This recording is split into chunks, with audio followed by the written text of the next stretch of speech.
और अब बात होगी कोरोना वैक्सीन को लेकर, जो बच्चों पर अब एक बच्चों के लिए खुशखबरी है।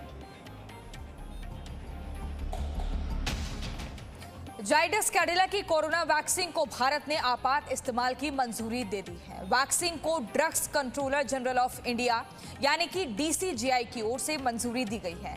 12 साल से अधिक उम्र के लोगों को ये वैक्सीन लगाई जा सकती है। जाइडस कैडिला की कोरोना वैक्सीन का नाम जाइकोवी-डी है और खास बात यह है कि ये डीएनए पर आधारित दुनिया की पहली स्वदेशी वैक्सीन है। इस वैक्सीन को लगवाने में ना सुई का इस्तेमाल होगा और ना ही दर्द होगा। तो जाइकोवी-डी को भारत में मंजूरी मिल गई है। इसके बारे में आपको और जानकारी दे देते हैं। जाइडस कैडिला की तरफ से विकसित की गई है। अहमदाबाद की लैब में बन रही है जाइकोवी-डी वैक्सीन। पहली प्लाज्मा डीएनए वैक्सीन है ये। वैक्सीन में वायरस के जेनेटिक तत्वों का इस्तेमाल 12 साल से ज्यादा उम्र के लोगों के लिए सुरक्षित है। इंसानों के साथ साथ अन्य जानवरों पर भी ट्रायल हुआ है। वैक्सीन की प्रभावी क्षमता 66.6% रही। एक साल में जाइकोवी-डी की 10 करोड़ खुराक बनेगी। एलएनजेपी हॉस्पिटल के डायरेक्टर सुरेश कुमार ने जाइकोवी-डी को मिली मंजूरी पर क्या कुछ कहा, अब आपको वो सुनवाते हैं। ये सबसे बड़ी खुशी की बात है हमारे डॉक्टरों के लिए, वैज्ञानिकों के लिए, और मैं पूरी टीम को जो कि इस प्रोजेक्ट में शामिल थे, जाइडस कैडिला के टीम को और जो डिपार्टमेंट ऑफ बायोटेक्नोलॉजी है डीएसटी का, उसको बधाई देना चाहता हूं कि उन्होंने इतने रिकॉर्ड कम समय में वर्ल्ड क्लास वैक्सीन का डेवलपमेंट किया है। जो वैक्सीन है वो प्लाज्मिड डीएनए बेस्ड है, जो कि डिफरेंट है, और भारत के वैज्ञानिकों ने पूरे विश्व में ये दिखा दिया है कि वो वैक्सीन डेवलपमेंट में विश्व गुरु हैं, वर्ल्ड लीडर हैं। फेज 3 जो क्लिनिकल ट्रायल पूरे इंडिया में मल्टी सेंट्रिक साइट्स पर हुआ, उसमें 28,000 से ज़्यादा लोगों ने पार्टिसिपेट किया और ये इंडिया का सबसे बड़ा वैक्सीन ट्रायल है। उसके जो रिजल्ट सामने आए हैं अभी हमारे पास, उसमें जो एफिकेसी और सेफ्टी के डाटा सामने आए हैं, उससे पता चला है कि 66.6% कामयाब है, एफिकेसी है और सेफ वैक्सीन है, वर्ल्ड क्लास वैक्सीन है। और अब आपको इस वैक्सीन से जुड़ी 7 बातें बहुत ही आसान भाषा में बता देते हैं ताकि किसी तरह की कोई कंफ्यूजन ना रहे। देखिए, जाइकोवी-डी किन मायनों में अलग होगी, क्या खास है, इसको लेकर हम आपको बताएं। 12 से 18 साल के बच्चों के लिए पूरी तरह से सुरक्षित बताई जा रही है।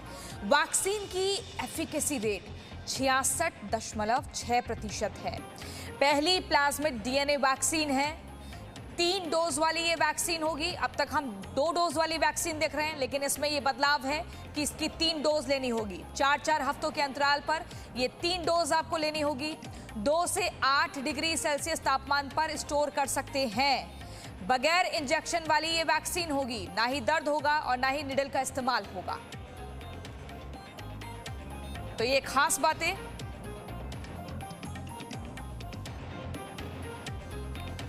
जाइकोवी-डी से जुड़े सवालों के जवाब आपको देते हैं। जो भी सवाल आपके मन में होंगे, सभी के जवाब आपको हम देंगे। देखिए, सवाल ये है कि जाइकोवी-डी वैक्सीन किसे लगेगी, तो इसका जवाब है 12 साल से ज्यादा उम्र के बच्चों को लगेगी। सवाल अगला ये भी आपके जहन में जरूर होगा कि कितनी डोज की जरूरत होगी। तो जाइकोवी-डी 3 डोज वाली वैक्सीन है। आपको 4-4 हफ्ते के अंतराल में ये तीनों डोज लेनी होंगी। फिर ये होगा कि दूसरी वैक्सीनों से ये कैसी अलग, कितनी अलग है। देखिए, दुनिया की पहली डीएनए आधारित वैक्सीन है ये। निडल फ्री इंजेक्टर से लगाएंगे इस वैक्सीन को। वैक्सीन के लिए नुकीली सुई का इस्तेमाल नहीं होगा। तो बच्चों को घबराने की कोई ज़रूरत नहीं है। ये बहुत ही एक अलग खासियत है इसमें।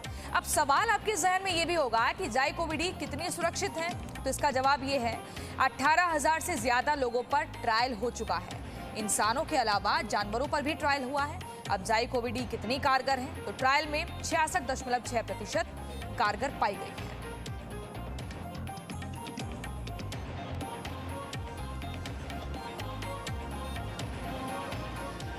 प्रधानमंत्री नरेंद्र मोदी ने ट्वीट भी किया है और लिखा है कि भारत कोरोना की लड़ाई पूरी बहादुरी के साथ लड़ रहा है। दुनिया की पहली डीएनए आधारित जाइडस कैडिला की वैक्सीन भारतीय वैज्ञानिकों के इनोवेटिव उत्साह को दर्शाती है।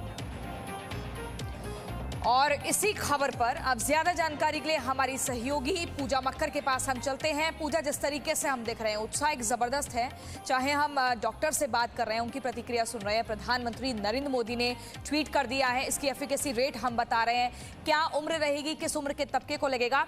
लेकिन अब ये जानना चाहते हैं कि इसका जो प्रोडक्शन होगा क्या वो 10 करोड़ होगा 1 साल में, और ऐसे में कितने बच्चे सुरक्षित 1 साल में रखे जाएंगे, इसको लेकर क्या और जानकारी है।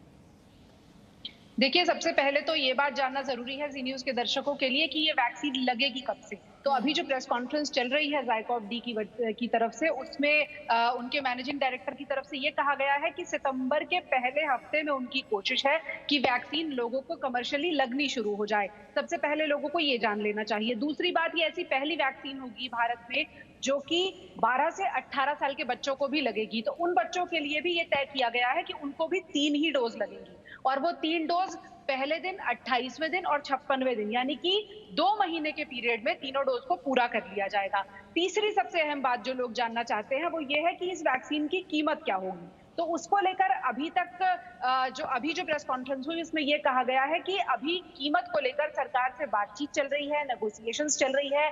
कितना भार सरकार उठाएगी वैक्सीनेशन का और कितना कंपनी उठाएगी, उसके आधार पर कोई कीमत तय होगी। कीमत को लेकर अभी जब तक चीजें तय नहीं हो जाती तब तक उसका कमर्शियल रोल आउट संभव नहीं है। चौथी बात ये भी बताई गई कंपनी की तरफ से कि 75%, जैसा कि पहले वैक्सीन के मामले में सरकार ने रखा है कि 75% को सरकार रखेगी और 25% को ओपन मार्केट में रखा जाएगा। कंपनी उम्मीद कर रही है कि यही फॉर्मूला उन्हें भी दिया जाएगा और उस 25% के ब्रैकेट के जरिए वो प्राइवेट अस्पतालों में लगनी शुरू हो जाएगी। जो आपने कही उत्साह की बात, जरूर उत्साह की बात इसलिए है क्योंकि ये दूसरी ऐसी वैक्सीन है जो कि पूरी तरह से स्वदेशी वैक्सीन है, जिसे पूरी तरह से भारत में निर्मित किया गया है, जायडस कैडिला में निर्मित किया गया है। और इसका जो ट्रायल है वो सबसे ज्यादा लोगों पर हुआ है। 28,000 का जो ट्रायल साइज है अभी तक किसी भी वैक्सीन का नहीं है। इसमें 1400 बच्चे हैं। तो भारत में सबसे पहले जो स्कूल खुलने की बात हो रही है और जो बच्चों के लिए वैक्सीन का इंतजार हो रहा है, वो हमें मानना चाहिए कि इस वैक्सीन के कमर्शियल रोल आउट के साथ खत्म हो जाएगा। जी पूजा, आपसे ये भी समझना हम चाहेंगे कि ऐसी भी कोई जानकारी है कि इसका रजिस्ट्रेशन कैसे होगा, क्योंकि हमने देखा जब पहले बड़ों के लिए जब वैक्सीन आई थी एकदम मारामारी वाली स्थिति हो गई थी, लोगों को नंबर ही नहीं मिल पा रहा था, और फिर उसके बाद अलग अलग तरीकों से लोग कोशिश भी कर रहे थे, लेकिन फिर भी काफ़ी संकट हुआ। तो ऐसी स्थिति ना हो, पैनिक क्रिएट ना हो, हर कोई अपने बच्चे के लिए काफ़ी परेशान रहता है, उनको यही है कि पहले हमारे बच्चे को लग जाए, तो उसको लेकर क्या तैयारी रहेगी? देखिए, फिलहाल जो कंपनी की तरफ से कहा गया है वो यही बात बताई गई है कि जो स्टॉक की उपलब्धता है वो अभी भी एक चुनौती रहेगी, क्योंकि पहले महीने में कंपनी का टारगेट ये है कि 1 करोड़ डोज सितंबर के महीने में आ जाएं। उसके बाद दिसंबर के महीने तक आते आते 3 करोड़ डोज लोगों को उपलब्ध करा दी जाएं, और जनवरी के महीने तक आते आते या फरवरी के महीने तक आते आते देश में 5 करोड़ डोज ज़ायकोव डी की लग चुकी हो। हालांकि सरकार का ये मानना था कि एक बार जब ये वैक्सीन आ जाएगी ज़ायकोव डी की, तो उसके बाद पहले और दूसरे ही महीने में 5 करोड़ का टारगेट पूरा हो जाएगा। लेकिन अभी कंपनी ने ये साफ किया है कि शुरुआत में वो कोशिश कर रहे हैं कि सितंबर के महीने में 1 करोड़ डोज आ जाएं। ऐसे में जैसा कि हम बाकी वैक्सीन में देख रहे हैं कि अवेलेबिलिटी एक चुनौती रहती है जब भी कोई वैक्सीन नहीं आती है मार्केट में, तो शुरुआती महीनों में वो चुनौती जरूर रहेगी, और बच्चों के माता पिता को भी ये डेस्परेशन होगी कि सबसे पहले हमें वो वैक्सीन मिल जाए। तो उससे शुरुआत के महीनों में मुझे लगता है 2-4 होना पड़ेगा। लेकिन कंपनी ने और भी बहुत सारी मैन्युफैक्चरिंग यूनिट से बात की है और वो अपनी प्रोडक्शन कैपेसिटी को बढ़ाने के बारे में सोच रहे हैं। अगर ऐसा हो जाता है और जल्दी ये शुरुआत हो जाती है तो भारत में जो वैक्सीन की उपलब्धता है वो भी जो उसको भी एड्रेस किया जा सकेगा, और बच्चों को भी ये वैक्सीन सितंबर नहीं तो अक्टूबर के महीने में आराम से मिलने लगेगी, ऐसी उम्मीद की जा रही है। जी पूजा, इसका एफिकेसी रेट भी हम बार बार बता रहे हैं 66.6% है, तो इसके जो प्रभाव की क्षमता है, इसमें घबराने की बात तो नहीं है? कभी पेरेंट्स सोचें कि अभी हम किसी और दूसरी वैक्सीन का इंतजार करते हैं जिसका एफिकेसी रेट ज्यादा हो? देखिए, फिलहाल तो माता पिता के पास कोई विकल्प ही नहीं है, क्योंकि ये पहली वैक्सीन है भारत में जो 12 से 18 साल के बच्चों को लगेगी। लेकिन एक चीज यहाँ पर साफ करनी जरूरी है कि अभी ये जो डेटा हम कह रहे हैं 66.6% का, ये 2 फेज के ट्रायल के बाद एफिकेसी डेटा है, ये सेफ्टी डेटा नहीं है। अभी तीसरा फेज चल रहा है। तीसरे फेज के ट्रायल को पूरा होने में कंपनी ने खुद कहा कि 4 से 6 महीने लग जाएंगे। जब वो पूरी तरह से एक डेटा जो सामने आता है, जो ये बताता है कि इस वैक्सीन की एफिकेसी इतनी है और सेफ्टी इतनी है, उसको आने में वक्त लगेगा। लेकिन फिलहाल जो 66% का डेटा भी है वो बहुत अच्छा डेटा माना जाता है। 50% से ऊपर अगर किसी वैक्सीन की एफिकेसी होती है तो उस वैक्सीन को सुरक्षित मान लिया जाता है। तो उस लिहाज से ये डेटा भी बुरा डेटा नहीं है। मेरा ख्याल है लोग लगवा सकते हैं। जी, और ये पहली ऐसी वैक्सीन होगी जो नीडल फ्री होगी, कोई दर्द नहीं होगा, इंजेक्शन या उस नीडल का इस्तेमाल नहीं किया जाएगा? बिल्कुल, देखिए इसमें नीडल का इस्तेमाल जो हम पारंपरिक तरीके से अभी देख रहे हैं कि सिरिंज और उसके जरिए लग रही है वैक्सीन, वैसे नहीं लगेगी। लेकिन इसमें एक जेट इंजेक्टर का इस्तेमाल होगा और जेट इंजेक्टर के जरिए उसमें एक हल्की सी नीडल होती है। जैसे कई लोग जानते हैं जब वो शुगर चेक करते हैं, घर में होम टेस्ट करते हैं डायबिटीज को चेक करने के लिए, तो वो हल्का सा प्रिक होता है जिससे ब्लड आता है। तो उस तरह की प्रिक का अनुभव तो होगा कि छोटा सा कुछ चुभा है। लेकिन पूरी जो सिरिंज और बड़ी सी लगती है, जैसा हम कोवैक्सीन और कोविशील्ड के केस में देख रहे हैं, वो इस केस में नहीं होगा। ठीक है पूजा, आप हमारे साथ बने रहिए। एक बार हम ग्राफिक्स के जरिए अपने दर्शकों को बता देते हैं कि वैक्सीन मीटर है क्या। देश का वैक्सीन मीटर हम आपको समझाते हैं। देखिए, कुल वैक्सीनेशन देश में 57,61,17,350 है। 24 घंटे में वैक्सीनेशन का आंकड़ा देखें तो 36,36,043 लोगों को लग चुका है पिछले 24 घंटे में।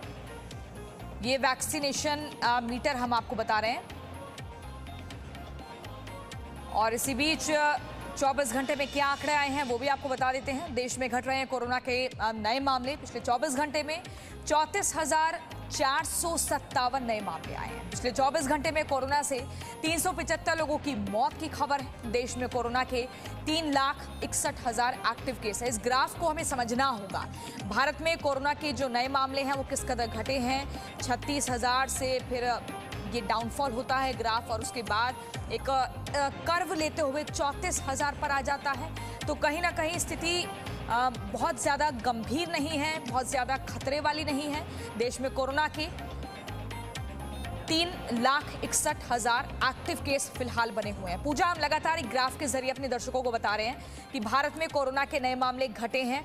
तो क्या हम ये माने कि स्थिति अब बेहतर हो रही है? बैक टू नॉर्मल में अभी टाइम लगेगा, लेकिन जो एक डर बना हुआ था कि अगस्त के एंड होते होते सितंबर के आते आते एक विकराल रूप दिखेगा।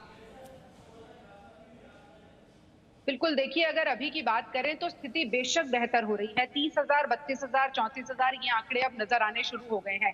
लेकिन तीसरी वेव का खतरा नहीं टला है, वो वहीं का वहीं बना हुआ है और उस पर अभी सरकार की भी नजर है। आज ही ये सरकार की तरफ से जानकारी दी गई है कि दवाएं और तमाम इक्विपमेंट्स इकट्ठे किए जा रहे हैं ताकि अगर कोई तीसरी लहर आती है तो उससे निपटने की तैयारी सरकार की पूरी रहे। लेकिन अब जैसे ज़ाइकोव डी की वैक्सीन आ जाएगी तो उसके बाद वैक्सीनेशन की रफ्तार तेज होने की उम्मीद है। और जब वैक्सीनेशन की रफ्तार तेज होती है तो हम ये मान लेते हैं कि अगर कोरोना आया भी तो किसी को बहुत ज्यादा गंभीर स्थिति में नहीं लेकर जाएगा, हॉस्पिटलाइजेशन बहुत कम होंगे। तो अगर इन दोनों खबरों को जोड़कर देखें कि एक तरफ कोरोना का ग्राफ नीचे जा रहा है और दूसरी तरफ एक नई वैक्सीन आ गई है, इससे थोड़े से हालात जरूर बेहतर होते हुए नजर आ रहे हैं, लेकिन अभी भी तीसरी लहर का खतरा बना हुआ है। ठीक है पूजा, बहुत शुक्रिया। बहुत ही महत्वपूर्ण जानकारी आपने दर्शकों तक पहुंचाई। लगातार और अपडेट आपसे लेते रहेंगे। लेकिन इस बीच ये बहुत ही अच्छी खबर है कि आंकड़ों में अब धीरे धीरे गिरावट भी आ रही है और वैक्सीन को लेकर भी एक अच्छी खबर है 12 से 18 साल के बच्चों के लिए। Presenting B News app available on Google Play and App Store. Download it now.